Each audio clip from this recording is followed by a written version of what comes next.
നമസ്കാരം. ഓം നമോ ഭഗവതേ വാസുദേവായ.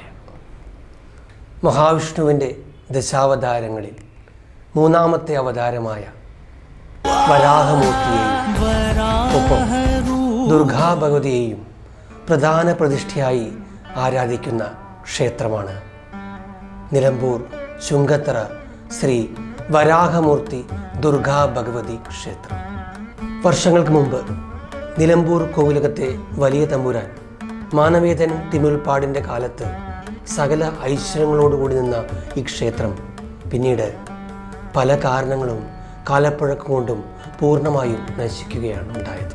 1990 പുനരുദ്ധാരണ കമ്മിറ്റി ഏറ്റെടുത്ത് ക്ഷേത്രത്തിലെ പുനരുദ്ധാരണ പ്രവൃത്തികൾ നടത്തുകയും 2015 ഇന്ന് നിലവിലുള്ള ഈ കമ്മിറ്റി ക്ഷേത്രത്തിനെ പൂർണ്ണമായും പുതുക്കിപ്പണിത് ഇന്ന് കാണുന്ന ഈ പ്രൗഢിയിൽ എത്തിച്ചു. വരാഹരൂപം ദൈവവരീഷ്ടം വരാഹരൂപം ദൈവവരീഷ്ടം വരസ്മിതവദനം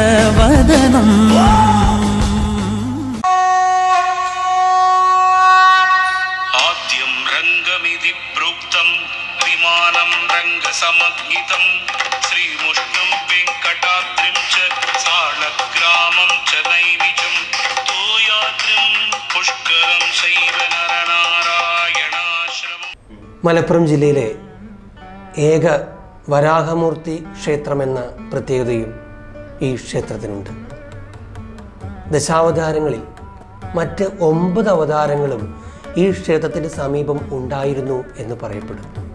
ഈ ക്ഷേത്രത്തിൽ ഉപദേവന്മാരായി ഗണപതി, ശാസ്താവ്, നാഗങ്ങൾ, രക്ഷസ് എന്നിവയും നിലകൊള്ളുന്നു. വരാഹരൂപം പൂണ്ട് സമുദ്രത്തിനടിയിൽ നിന്നും ഭൂലോകത്തെ വീണ്ടെടുത്ത ഭഗവാന്റെ അവതാരമാണ് വരാഹാവതാരം.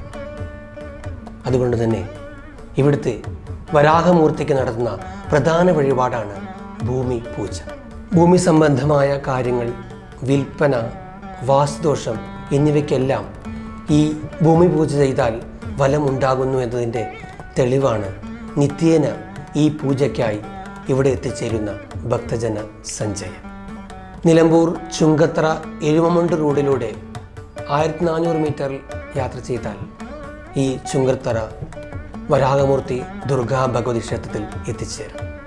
ഭൂമി പൂജയ്ക്കും മറ്റ് വഴിപാടുകൾക്കും അന്വേഷണങ്ങൾക്കും താഴെ കാണുന്ന നമ്പറിൽ ബന്ധപ്പെടുക.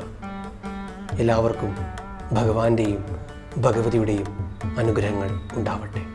നന്ദി, നമസ്കാരം. വരാഹരൂപം ദൈവവരീഷ്ടം